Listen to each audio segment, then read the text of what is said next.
આપણે એમાં ઇન્ટરેસ્ટ લઈએ. પછી એમ મમ્મા જોડે હું ગઈ અમુક જગ્યાએ, એ જે કર્યો પછી મને એમાં ઇન્ટરેસ્ટ આવ્યો કે નહીં અમારે કરવું છે. પછી ધીરે ધીરે મમ્મી છોકરાઓને બિસ્કીટ આપે, એ જે છોકરાઓના મોઢે સ્માઇલ આવે એ જોઈને એમ થાય કે આ લોકોના આશીર્વાદ તો આપણને મળે છે. એ જોઈને એમ થાય કે આવું બધું કરીને સંસ્થાને આગળ વધારે.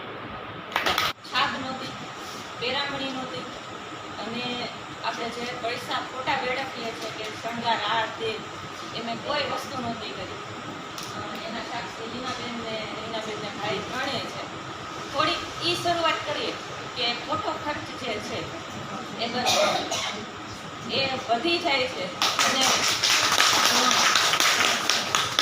અને એટલે જે બેનર છે ને એ મેં મારા ઘરે પેલી વસ્તુ કીધી કે મારે આ નથી કરવું, તો એમ કે કુટુંબમાં કોઈ કહેશે તો, એટલે મેં કીધું હું જે બેનરની ત્યાં કામ કરું છું ને નારી જાગૃતિ છે, નારીને જાગૃત કરવાની છે ને દબાવવાની નથી. અમે લોકો સાથે જ જોડાતા. સૌથી પહેલા એરિકાને તો આમાં જૂના હશે ઓળખતા હશે, બાકીના નવા નહીં ઓળખતા હોય.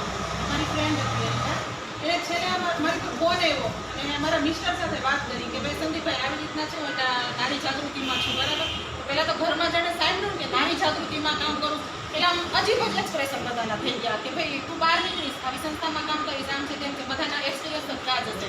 પછી મને મારા મિસ્ટરે સપોર્ટ આપ્યો અને મહામંત્રીની કયું હાલો સંગઠન મંત્રીમાં મને પહેલાં લીધું. સૌથી નીચેથી શરૂઆત કરી હતી, બરાબર. મને સંગઠન મંત્રીમાં આવ્યો હતો. પછી ધીમે ધીમે ધીમે આ સંસ્થામાં કામ કર્યું, હોતો ઉપર આવતો ગયો. અને મેઇન તો આપણે આ સંસ્થામાં એ જ છે કે આ સંસ્થામાં જેટલી લેડીઝ કામ કરે છે ને ત્યારે કોઈ લેડીઝનું નામ બહાર ખરાબ નહીં સાંભળવાનું હોય. એ આપણે પ્લસ પોઈન્ટ છે.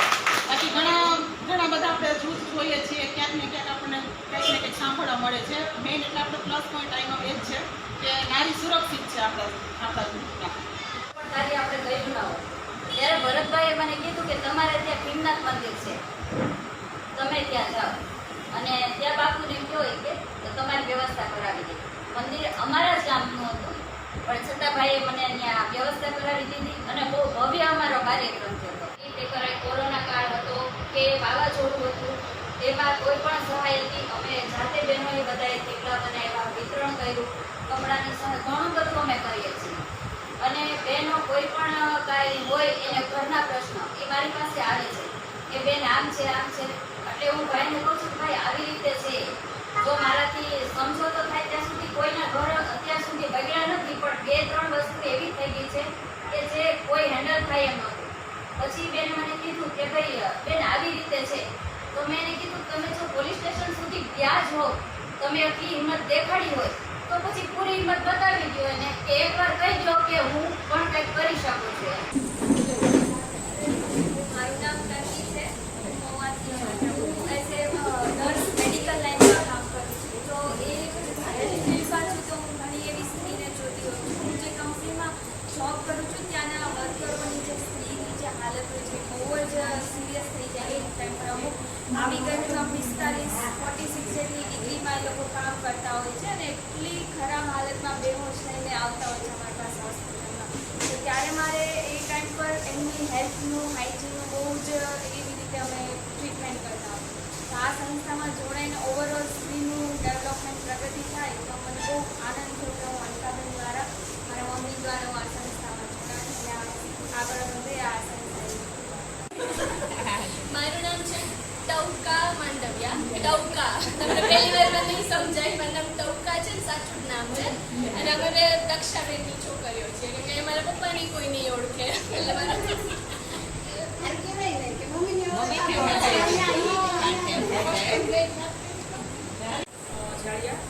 અમારે તો એવું હોય છે કે જે સરકારની બધી યોજનાઓ ચાલતી હોય છે ને બાળકો માટે, અને અત્યારે ખાસ પ્રધાનમંત્રી માતૃવંદના યોજના, તો એમાં જે સગર્ભા માતા હોય છે એમને 12,000 રૂપિયા મળે છે. તો એમાં એ લોકો અમારે સરકારી સંસ્થા કે બધી સેવા કરવાની. એના સાથે હું કોરોના કાળમાં જ્યારે પરેશભાઈ જાનાણીનું વિસર્જન 11,000નો ચેક આપ્યો, ત્યારબાદ મારા કોઈ સમાજમાં કે સમૂહ લોકો હોય ત્યારે હું સાડી 5,000 સોનાની ચોકલેટ દાન કરું. અને આજુબાજુ કોઈ પણ મારા એવા ધ્યાનમાં આવે તો ગમે હમણાં મારો બર્થડે હતો, મેં બટેટા પૌવા ઘરે બને બાળકોને થોડે સપોર્ટ કરતી આવે. ખૂબ મજા આવી છે, મને ખૂબ ગમ્યું. અને ઓછામાં ઓછા 25 વર્ષથી હું લીલિયાની મહિલા મોરચાની ભાજપમાં પ્રમુખ છું અને પ્રદેશમાં પણ મારા 3-4 હોદ્દાઓ છે. અને મારા એનજીઓમાં ગુજરાત સરકાર અને કેન્દ્ર સરકારની મહિલા અને બાળ વિકાસની અનેક પ્રવૃત્તિઓ ચાલે છે. એમાં કોઈ પણ પ્રકારનો ચાર્જ લેવામાં આવતો નથી. મહિલાઓને કોઈ પણ પ્રશ્ન હોય કે તો એને વિના મૂલ્યે અમે એને સમાધાન કરાવીએ છીએ અને જો એનો કેસ ચલાવવામાં આવે તો એની આગળથી કોઈ પણ પ્રકારની ફીસ લેવામાં આવતી નથી. અમે વગર પૈસે એમનો કેસ પહેલાં તો અમે સમાધાનનો પૂરેપૂરો પ્રયાસ કરીએ છીએ કે એનું સમાધાન જ થવું જોઈએ. સમાધાન ન થાય તો કેસ ચાલે તો અમારી સંસ્થા એમને ચલાવવામાં આવે છે. એક સરસથી આંગણવાડી ચલાવું છું. હમણાં બાળ કલ્યાણનું બોલ્યા ને તો મને યાદ આવ્યું. સંગીત બાળ વિકાસ યોજના અધિકારી એ અમારો મેઇન હેતુ છે. એટલે મેં સરને પૂછ્યું ત્યાં મેડમે જવાબ આપી દીધો. 27 વર્ષથી છું. 2011 મોદી સાહેબના કે એવોર્ડ છે, પછી આ વર્ષાબેન છે, આ બધાની કામગીરી જોઈ અને મને પણ ઈચ્છા થઈ કે આ લોકો કેટલું નારી માટે કરે છે. તો મેં રીનાબેનને ઘણા બધા મેમ્બરથી અપાવી દીધા અને મારી હજી એવી ઈચ્છા છે કે વધારે પડતું આ મેમ્બર અપાવી અને આ સંસ્થાને આપણે લઈ જાય. મેં મારી બહુ ઈચ્છા છે. વધુ પડતા મેમ્બર હતો અને નારીઓ માટેની સંસ્થા, નારીને જાગૃત કરતી સંસ્થા. અને આ સંસ્થા જ્યારે શરૂઆત થઈ ને ત્યારે પહેલી મિટિંગથી જોઈ છે. એ લગભગ મારે 5 વર્ષનો અનુભવ છે. અને એમના મેમ્બર એટલે આપણે સગી બહેનો કયો અને સાત સંસ્થા એવા આપણને થાય છે. ભરતભાઈના તમે સાંભળ્યા છે, પહેલી વાર સાંભળ્યા. હું 5 વર્ષ નહીં પણ હું લગભગ ભરતભાઈ છે એ મારા ભાઈ અને ભરતભાઈ બે લંગોટિયા યાર છે. એટલે વર્ષોથી સંબંધ મારે અને ભાઈ મને ફોન આવ્યો કે બેન આવી રીતે આપણે કાર્યક્રમ કરીએ છીએ અને તમારામાં જોઈન્ટ થવાનું છે. લગભગ 5 વર્ષથી હું આમાં જોઈન્ટ છું અને મહિલાઓ માટે દર વર્ષે જે ફંક્શન કરે છે એ જોરશોરથી કરે છે. આમાં પેલકડી ફંક્શનમાં આજે હોય છે એ ખ્યાલ જ છે. પણ પહેલા પગથિયાથી આગળ અપ થાવ સીડી ચડી માણસ કહે છે કે પહેલું પગથિયું ચડી જાય ને એટલે મતલબ સીડી ચડી ના લગીને એને પગથિયું મળ્યું નથી ને ત્યાં લગીની માફતો કરે છે. પણ એક પગથિયું મળી ગયું આપણે 5 વર્ષ ગયા એટલે સ્ટેપ બાય સ્ટેપ આપણે આગળ જ જવાનું છે. આગળ વધી અને આપણી સંસ્થાને અપ કરવાની છે. આપણી સંસ્થાનું નામ ગુજરાત લેવલે અમરેલી બધે એમ તો ફેલાઈ ગયું છે. પણ જેમ બને આપણી સંસ્થા આગળ વધે, આપણી નારીનું સન્માન, બાળકોનું આપણે જે મોદી સાહેબની યોજનાઓ આપણે આવડી રહી છે, કોરોના કાળમાં જે એ લોકો કરે છે એવી આપણી બહેનો દોડીને કામ કરે છે. તો આ સંસ્થાની બહેનો અમે કુંભો મિલાવીને જેમ બને બહેનોને એકઠી કરી આપણી સંસ્થામાં જોડે, આપણા કાર્યને પ્રગતિ કરીને આગળ વધારે એવી જ આપ બહેનો